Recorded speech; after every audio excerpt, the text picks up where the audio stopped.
to start with the CEO of Amplitude, Spenser Skates.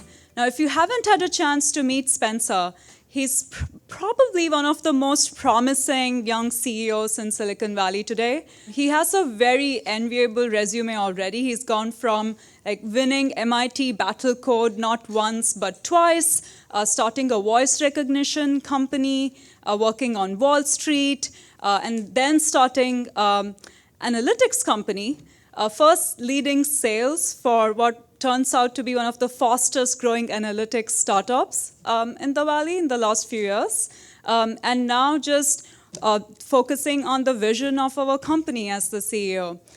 When I first met Spenser, I was really blown away by all that he had accomplished and his humility, and I was digging around to understand what his secret was.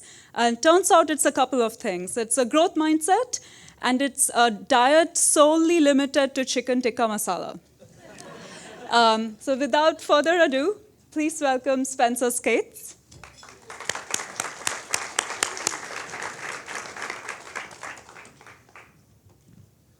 Thank you, Sandhya. I hear that here in Seattle. So this is actually my first time in Seattle. I hear that you all are known for more for teriyaki chicken than Indian food. So if you have any good recommendations on that, please let me know after. I'm definitely interested in taking a look. So anyway, welcome again to the Product Analytics Summit. I'm super excited to be here today. So as Sandhya said, I founded Amplitude 5 years ago. We wanted to help companies build better products, and we didn't see any analytics company that was thinking about that at that time.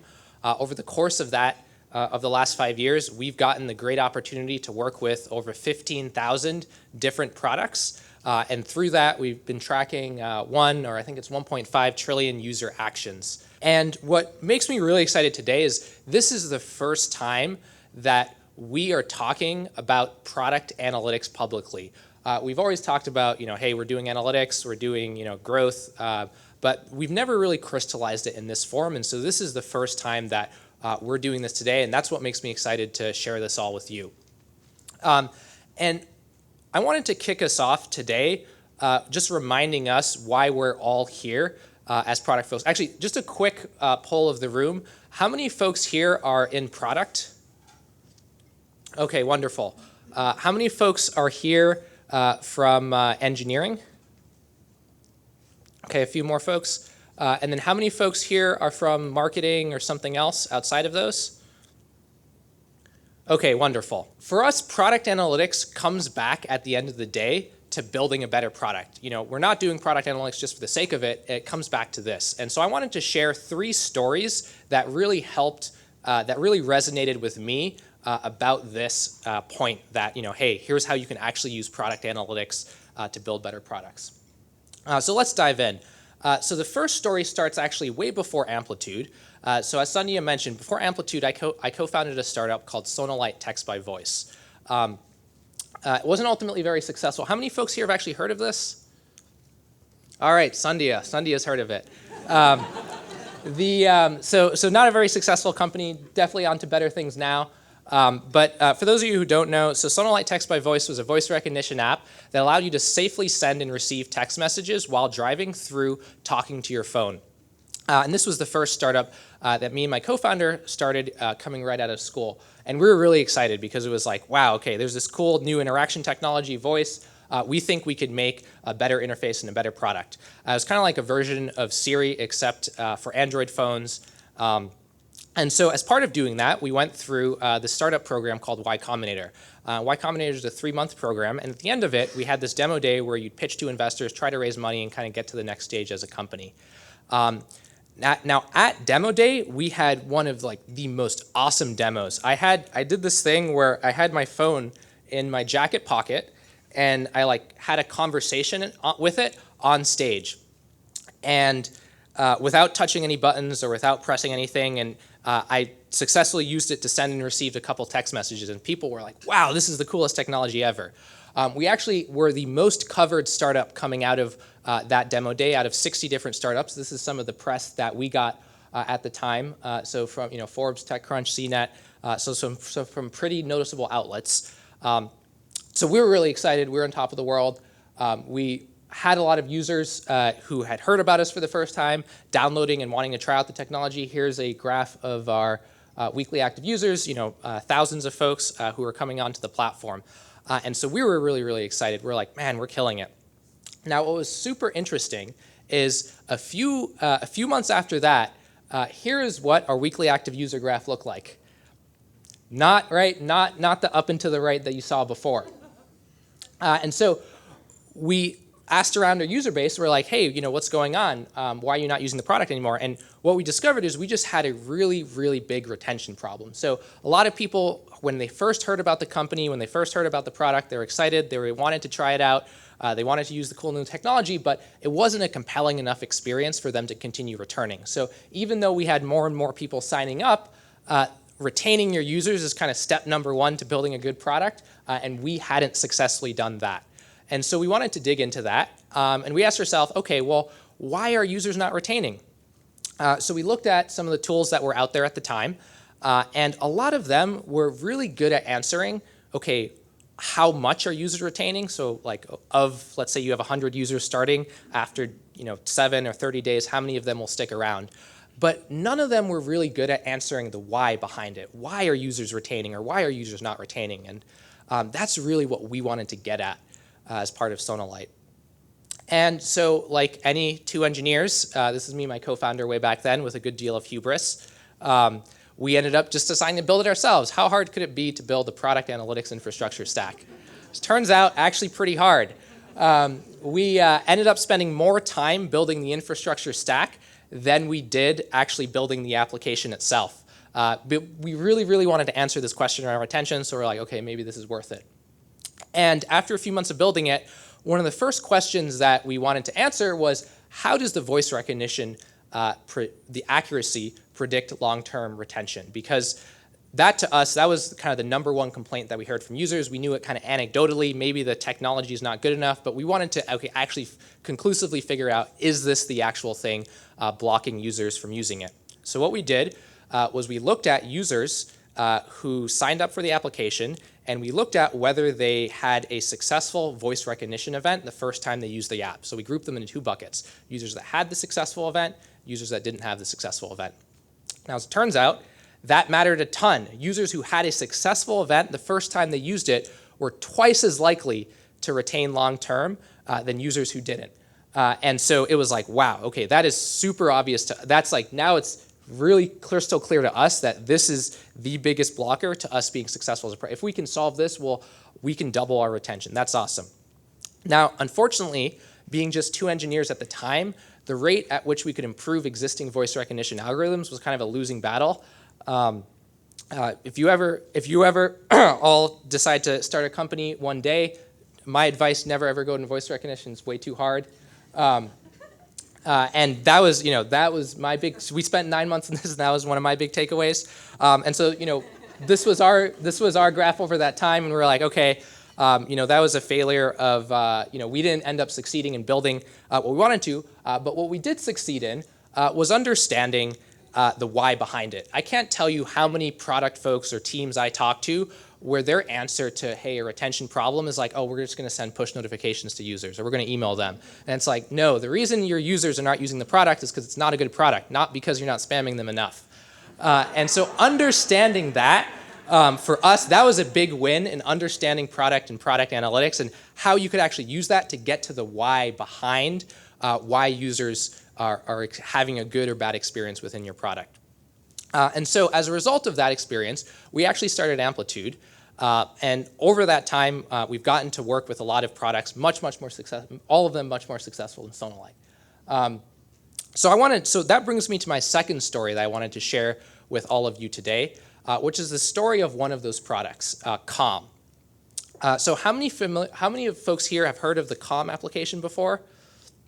All right, so for those of you who don't know, Calm is a meditation application. So it helps you, the idea is it will bring you through a series of meditation. It's a lifestyle app that will bring you through a series of meditation exercises in order for you to help achieve more mindfulness. So do things like stretching and different breathing exercises over a 10 to 15 minute period to kind of help you meditate and walk you through that. They have nice background music. And so they wanted to answer actually the same questions that we did with Sonolight. They wanted to understand why users retained and why they didn't. And so they ended up looking at the actions that their users took in the application. And looking at those, they discovered something super interesting. They discovered there was a group of users that retained 3 times higher than the average user base. So if you look at this here, so this is a graph of their retention. So the blue line on the bottom, that's their average retention across their entire user base. So the weekly retention, you're looking at less than 10, around 10, maybe a little less, 10%. The red line is a group of users who did one particular action in the application. And if they did that action, they have 3 times higher retention. So that's even bigger than kind of the insight that we discovered around voice recognition, where it was like 2 times higher. This is 3 times higher. Wow, that's pretty impactful. Now, the interesting thing is digging further into this event, they found that only 1% of their users actually did this action. So the blue line on top is all their users, and the red line is users who did this particular action. So while this action was super engaging to the small group of users that did it, most of their user base, 99% of the user base, was not actually doing this action.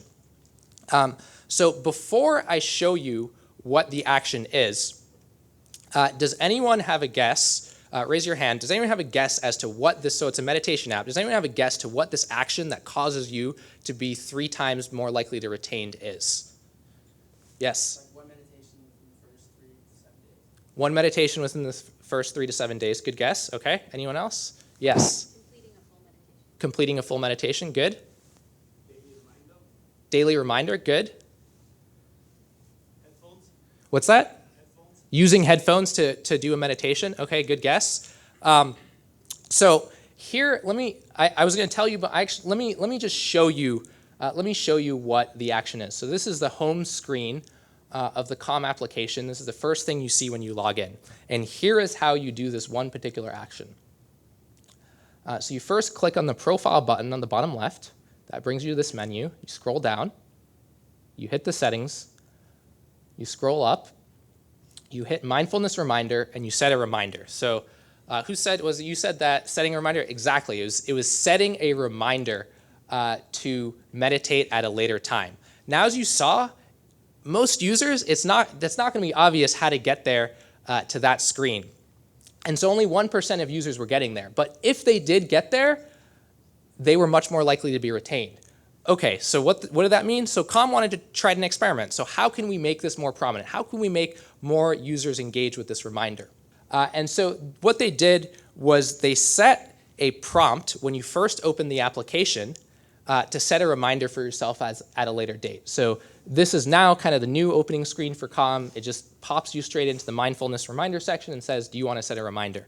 Now, the great thing was that they went from 1% of their user base setting a mindfulness reminder to 40% of their user base, so a 40x difference overnight. And on top of that, the number of those users also retained 3 times higher. They were much, much more engaged with the product. And the crazy thing for them is Calm had never really thought about this as an important component of their product.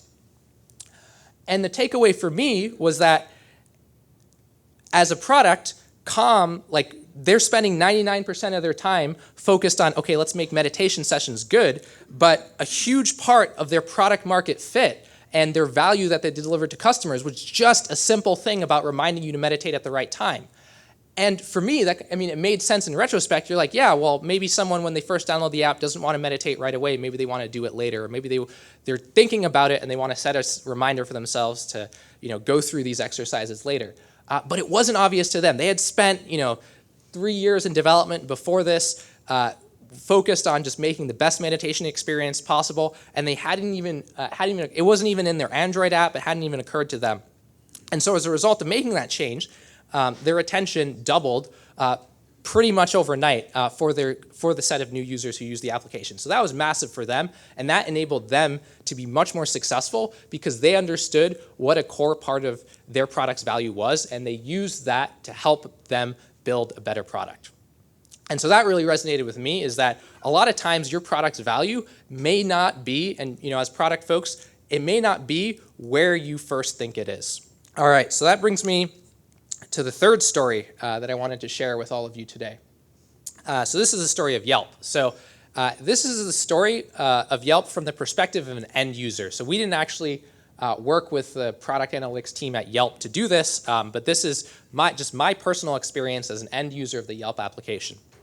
So a super common, or the most common use case for me within Yelp is finding restaurants that are nearby me that are open now so I can go find a place to eat. Right, pretty simple. That's like, just one of the basic things that you do within the Yelp application. So when I first started using Yelp, here is how you did that. So this was, I think, 3 or 4 years back. So this is kind of the home screen of Yelp. So what you do to find a restaurant that was open, that was nearby you and open now, you'd hit that restaurant button. You'd hit that filter box. You'd scroll down this menu. You'd hit the open now checkbox, and then you'd redo a search. So that's something like 4 or 5 clicks. You have to do 2 searches, go through multiple screens to get there. Now, the really cool thing for me as an end user was Yelp made a very big, or a small change, but one that had a very big impact on me a year or so back. And here's what the change was, and here's how that experience changes. So you now hit the restaurant's menu, you hit the restaurant search bar, and instead of having to go to the filter menu, you just hit open now at the top. And that was now the crazy thing is that was a big difference for me as an end user of the product. I now could do the same thing much more. It took less than half the effort. You're only making 2 clicks. You don't have to go through multiple screens. You don't have to do multiple searches. You're just doing it once. And that made the application much more engaging and sticky to me. I would now, end up using it more to search. It sounds crazy because you're like, well, if you want to eat, aren't you going to like open up the app and search no matter how easy or hard it is? But for someone like me who was very lazy about it, it was like, yeah, it matters, because otherwise I would have defaulted to just going to where I already knew or asking a friend or something else. That little change was actually really impactful for me as an end user. Now, thinking about, okay, well, how did they come up with that change? My guess at the time, after seeing that, was that they had some product manager who spent a bunch of time looking at the most common paths and flows through the application. So looking at what the most common use cases through Yelp are. And probably what they found is that hitting filter and that going down to open now was a super common one. And you also see price up there in that screen. That was probably a very common one as well. And then they took that and then they just made a shortcut for that to make the experience much easier. Now, the really cool thing about this story was very recently we actually got a chance to talk with the Yelp team. And the interesting takeaway when I talked with them was they said that this change was the single most impactful change they had made to the engagement and retention of their application from a product perspective in the last few years. And that was kind of mind-blowing for me because it's like, okay, not only is this impactful to me as an end user, I thought the app was just, kind of evolving to suit my needs, but no, this was true across their entire customer base. Their entire customer base ended up being more engaged and more retained because they made what looks like a pretty simple change, but was actually super impactful. The other cool thing in talking to them was just hearing about how painful it was for them to actually make the decision to do something. Like, it looks like a pretty simple change. It looks like, oh yeah, just look at the most common paths. That analysis is actually, it doesn't matter if you're Yelp or you're Facebook, that analysis is like not trivial to do.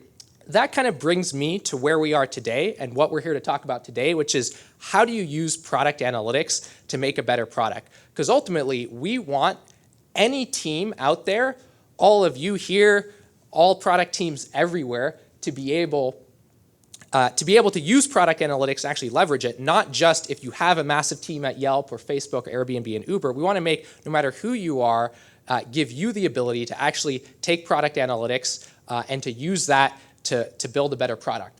That's literally the reason why we started Amplitude, and that's the reason why we're here today to share best practices around all these things. So hopefully those 3 stories kind of can help all of you understand what the potential for using product analytics, right? We're not here to use product analytics just for the sake of having good data and to be data-driven, this, that, and the other thing. Ultimately, it really only matters if we can translate that into building a better product. So hopefully the 3 stories that I shared with you today gave you insight as to how that actually can happen in practice. Cool. So hopefully that was helpful. Thank you all. Really appreciate it.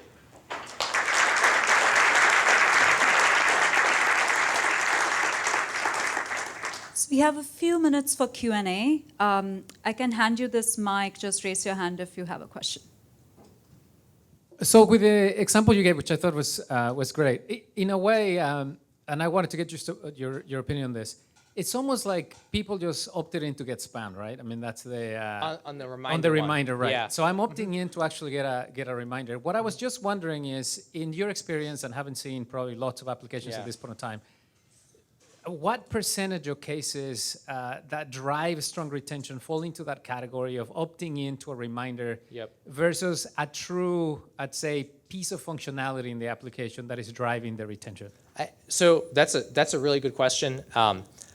It all comes, and this is, it depends. So it all depends on the context of the application. What we found is for lifestyle applications, so things like meditation, exercise, fitness applications, reminders are actually super important because people are actively trying to develop a habit to use those things. They want the application to push themselves to be better. Whereas for something like, say, a voice recognition application or like Yelp, those are not things that you as a user are actively trying to build a habit around. Those are things that where the idea to use it comes up at a particular point in time. So for Sonolight, it's like, hey, when you want to send and receive a text through voice, or for Yelp, it's when you want to look at restaurants nearby. So what I'd say is what makes reminders are specifically really, really good for lifestyle applications where the user is actively trying to build a habit. The other key piece of it is the user opted in. That's a very, very big difference from just sending them stuff organically or just sending them stuff without any context. That context makes all the difference. We've seen apps that actually, if you're not careful about the channels, the overall long-term retention can actually go down as a result of using them. Like any individual notification, you'll see the retention go up, but if you actually look at it in aggregate, they can tend to go down if you're not careful about how you deploy them. So I'd say the key thing is matching it to the value proposition of your application and running experiments like this, seeing, okay, well, are users that have a notification, are they actually more long-term engaged and retained than kind of the default user?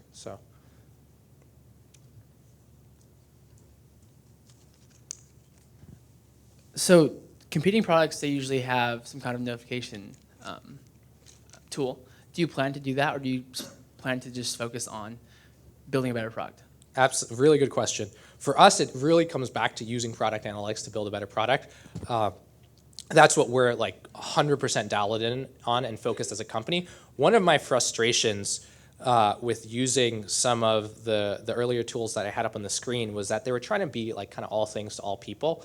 And as a result, they lost focus on helping you use product analytics to build a better product. And so they try to be the suite of products that was like, oh, we do push, we do A/B testing, we do surveys, we do yada yada yada, all these set of things. And the analytics experience ended up suffering and really made it difficult.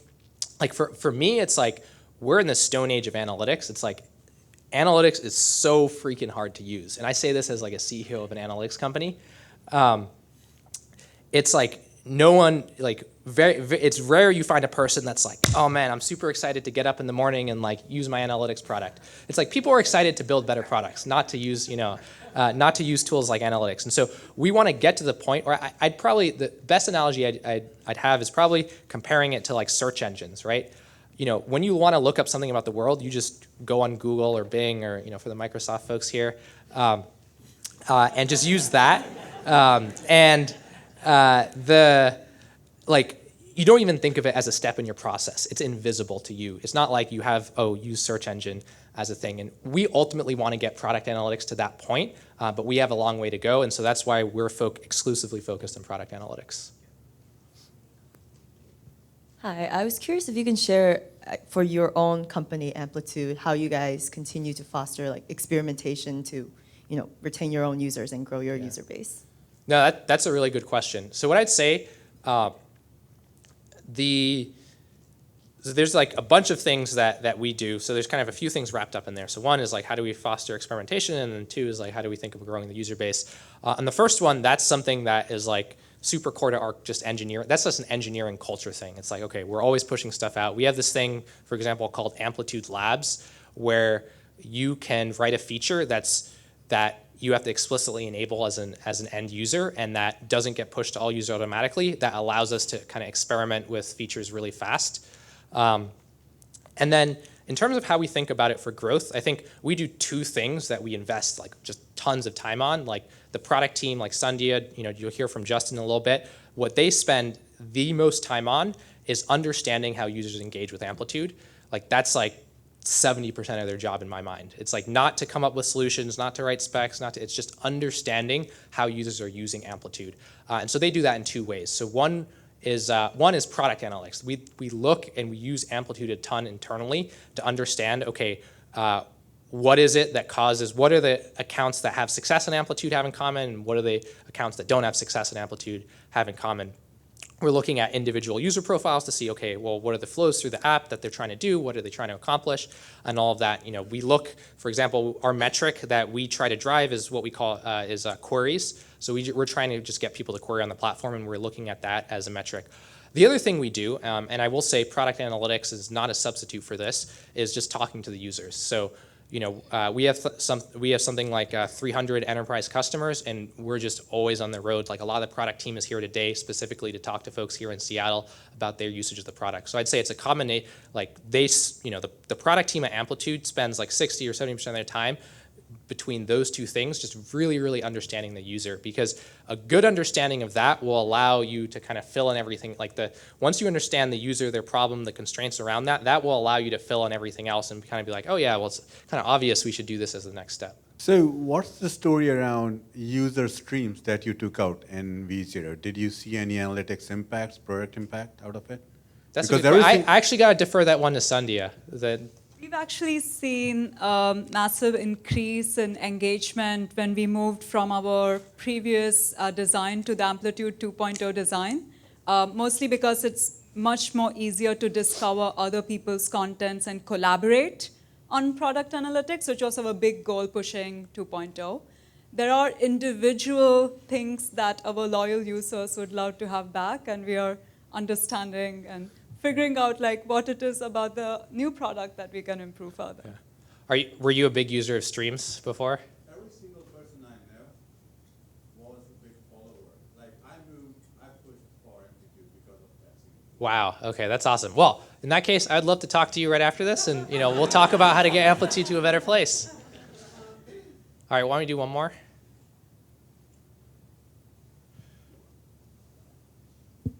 Hello. So I have a project coming up in the health industry, but we really want to understand our users before we launch the product. How do you deal with customers in sensitive industries and anonymizing personal data, but still making insights out of that data? Yeah, that's a really good question. I think it's like that, whether it's for medicine or whether it's for finance, that there's definitely a lot of, and even just generally, a lot of folks are concerned about, okay, well, do we want personally identifiable information here? Is it compliant with whatever set of regulations that we care about? The short answer is we encourage folks to just not send us any personally identifiable information. All of this stuff, like all the stuff I was talking about, we're not looking at any individual users. And so we're really looking at aggregates in this case. And so the key thing, like the short answer is like, yeah, if you don't send us any, then it's kind of not an issue. And you're still able to get all these insights. Because what you care about is like, all right, what are the behaviors, what are the things, the patterns in common of users that have better engagement and better usage of your product, like what their name is, or what their IP address is, or whatever personally identifying information within the application. It's like those are not actually factors that go into being a more engaged or retained user within the product. So the short answer is that it's definitely common. We work with a ton of customers that have the exact same pains around that, and like impact on product analytics and the ability to use it is it's not a big deal. So, thank you all.